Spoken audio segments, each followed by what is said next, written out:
Τώρα, το συγκεκριμένο μαθησιακό αντικείμενο βοηθάει πάρα πολύ στην εισαγωγή των ενιών της ενδημίας, της επιδημίας και της πανδημίας στους μαθητές και στη διάκρισή τους. Για παράδειγμα, ενδημία είναι μια ασθένεια με σχετικά χαμηλό ποσοστό κρουσμάτων και σταθερή παρουσία σε μια χώρα.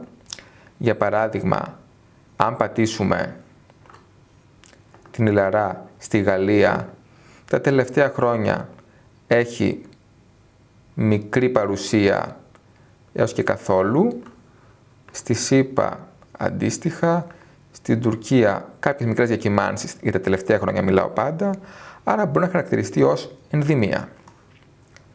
Αλλά είδαμε ότι υπάρχουν μεγάλες εξάρσεις. Για παράδειγμα, εδώ στη Μογγολία υπήρξε μια τεράστια άνοδος για ένα σύντομο χρονικό διάστημα.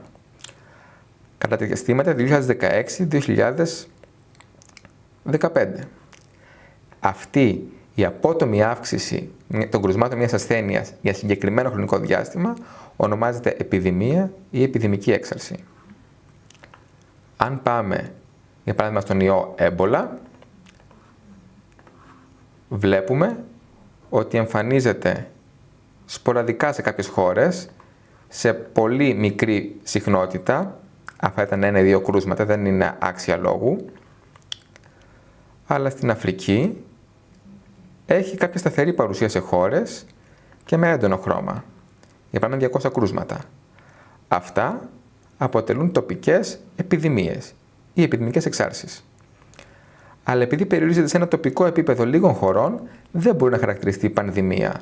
Δηλαδή δεν έχει μεταδοθεί επιδημία σε πολλές χώρες και κυρίως σε πολλές υπήρους. Αντιθέτως, αν πάμε στην ασθένεια COVID-19, βλέπουμε πως σιγά σιγά μεταδόθηκε σε όλο τον κόσμο και με πολλά κρούσματα. Αυτή είναι μια περίπτωση πανδημίας. Έτσι οι μαθητές μπορούν να εξοικειωθούν με αυτούς τους όρους και να εντοπίσουν οι ίδιοι περιπτώσεις ενδημίας, επιδημίας και πανδημίας.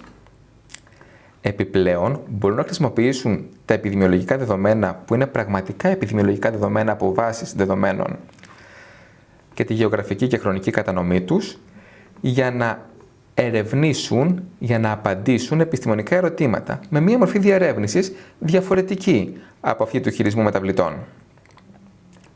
Για παράδειγμα, θα μπορούσαν να απαντήσουν ερωτήματα όπως ποιες ασθένειες επηρέασαν την Ελλάδα και πότε, σε ποιες χώρες είχε περισσότερα κρούσματα η πανδημία COVID-19, πότε άρχισε να υπάρχει μία πτώση στα κρούσματα Ιλαράς ή αν υπάρχουν γεωγραφικές ανισοκατανομές ασθενειών όπως η γρίπη των πτηνών, που είναι περιορισμένη. Επιπλέον, επειδή το συγκεκριμένο ψηφιακό μαθησιακό αντικείμενο συνδέει επιστημονικά με κοινωνικά θέματα, κυρίως και μέσω από το επεξηγηματικό πλαίσιο, είναι αφορμή για να συζητήσουν οι μαθητές κοινωνικοεπιστημονικά ζητήματα, όπως με τρόπους μετάδοσης ασθενειών, με τρόπους περιορισμού ασθενειών, με ζητήματα εμφάνισης και πανεμφάνισης ή με ζητήματα άνησης γεωγραφικής κατανομής και θα μπορούσαν ακόμα να εστιάσουν σε συγκεκριμένες χαρακτηριστικές περιπτώσεις, για παράδειγμα στην επιδημία Ζίκα στη Λατινική Αμερική,